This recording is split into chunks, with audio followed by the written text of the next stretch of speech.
見事に投げられちゃったのは伝統空手道国際昇等館の金沢日和先生。今日は大東流合気柔術を体験します。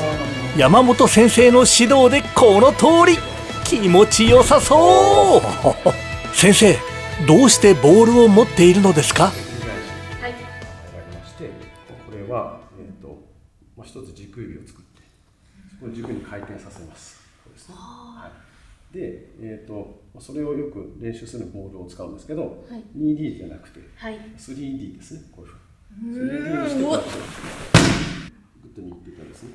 このままひねって落としても来ないので、はい、この最初の1個目、ここで関節が決まって、これをこういうふうに戻すと、こことここが決まるに落としてるんですよ。多少力でも。はい、で、これをあとはここでやると、感知して押したりされるので、ここは動かさない。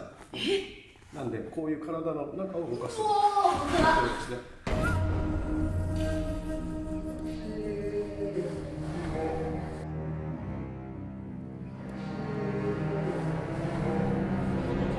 攻撃をされているわけですよ、はい、真ん中に向けて。なんで、例えばこっち側に3倍としたりとかしたいんですけど、はい、あえて、稽古法としては、はい、ここの体の中を動かしてこうやって技をかける練習をしてますので、それをやってみてくださいね。これで、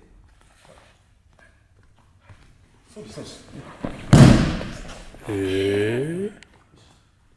そうです。高さすいません、受け取っていただいてよろしいですか？本当にできてる。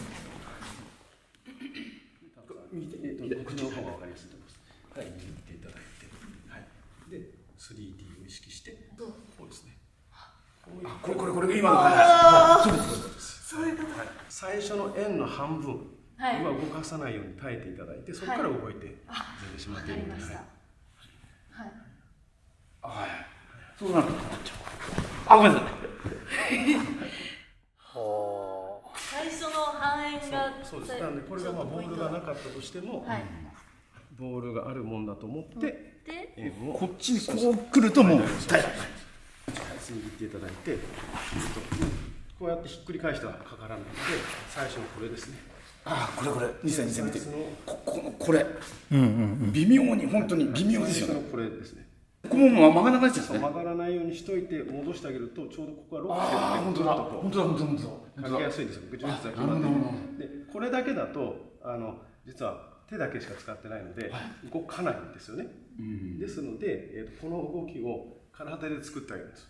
なるほど。ちょっと触っていただいたら分かるんです。背中ですか？背中とかこの辺。はい。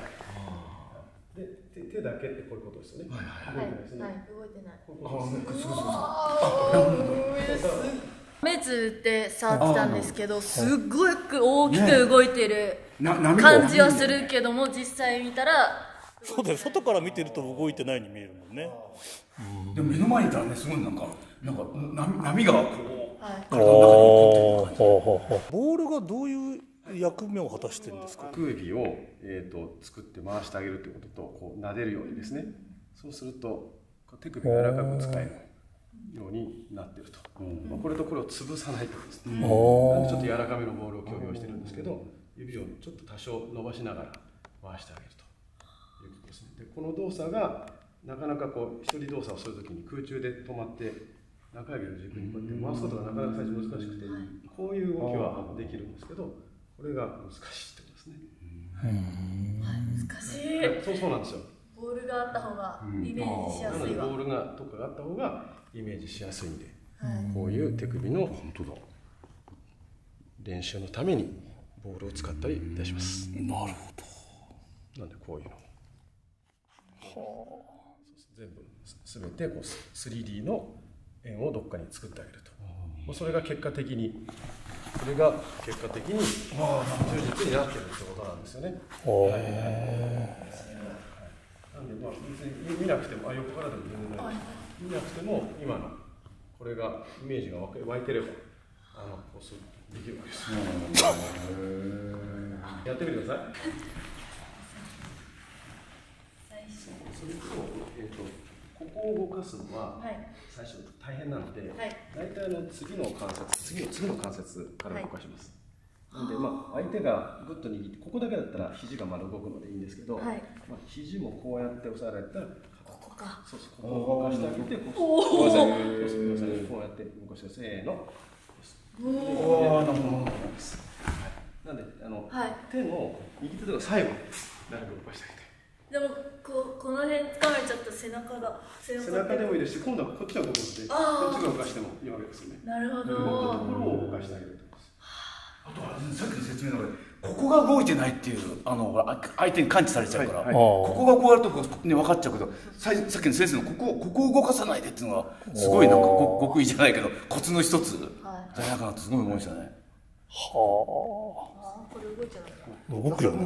動いてない。普通は動くよね。こっち来てもらう。ここは自分の陣地、相手の陣地、ここまでやっちゃうと実は高さが引っ張れてしまうので、引っ張れてしまうので、なるべくいかないです。自分の陣地の中ぐらいで処理をしてあげるんです。ここで、なるほどね。これをどんどんとちっちゃくしていく。動作ですね。はい。これぐらい。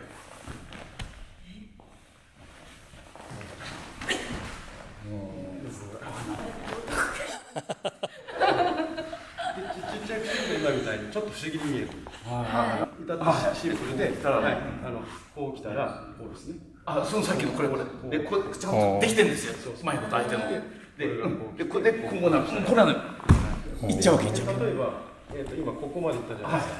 なんでここまでいったら今度手をかけてあげてもいいわけです。なるほど。そうです。はい。よくできてるんだけど。ですから、例えばこっちに投げたい時っていうのを、こういうふうに円を作ってあげると、なかなか最初技術がない時に上げて投げようとか、なるほど、そうです。全然これはもう耐えられちゃう。グッてやって耐えれるじゃないですか。難しいので、ちょっとこっちに振ってあげるんですよ。振ってあげると、これをちょっと武術的に今度説明すると、やばい。こういうのも握っていただいてですね、こちら同じようにここなんですよね。ここを攻めてこういうふうにしてこういうふうにやると一緒ですよね。で、例えばさっきのやつもこういうふうにやってこういうふうにやってみると一緒ですよね。これは片手で、例えばこういう形でやってもいいでしょうし、すげえ。こういうふうにやってもいいでしょうし、こういうふうにやってあげると、それを手で手刀でそれを表現してあげる。これは武術やってる人は面白いかもしれませんけど、やってない人からするとボールみたいな、こういうのが分かりやすいんですね。親しみやすいですね。ちょっと物騒じゃないですか。わかります。ずっとやってる人はいいですよけど、例えばこれを押さえられました。こう動かない、いかないので、例えばこういうふうにねじってあげて、あとはここからちょっと外に回して、もしくはこれをこういうふうにしてこう中を切ってあげる。これ本来抜き身のちゃんとあれなんですね。これでもすごい。なので例えば私がこうやってやると、タカさんは多分攻撃ができたりだとか手が離れて浮いてきちゃったりするんですけど、こうやって向いてることで手が離れたとて話もですよ。確かに。それはそうですね。やってるとこうそうか。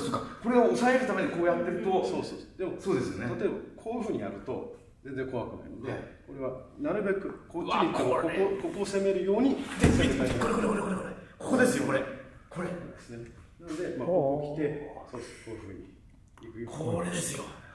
握って押さえました。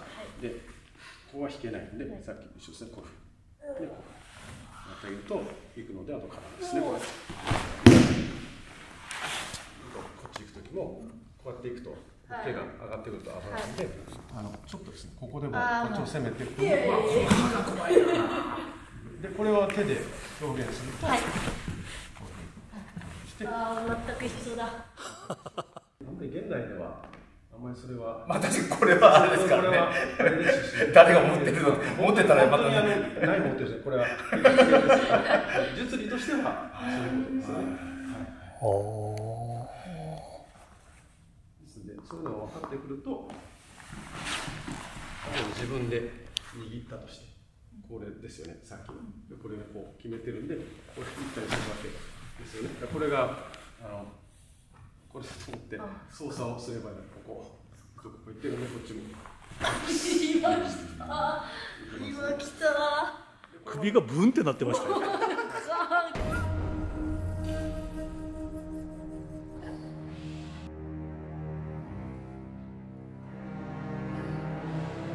強く握ると来ないんですよね。はい。私がこうグッと握って力んでやると、はい、途端に体が拒否反応を示してしまうので、このぐらいです。このぐらい。ああ、なるほど。このぐらいですよ。やってあげると。本当だ。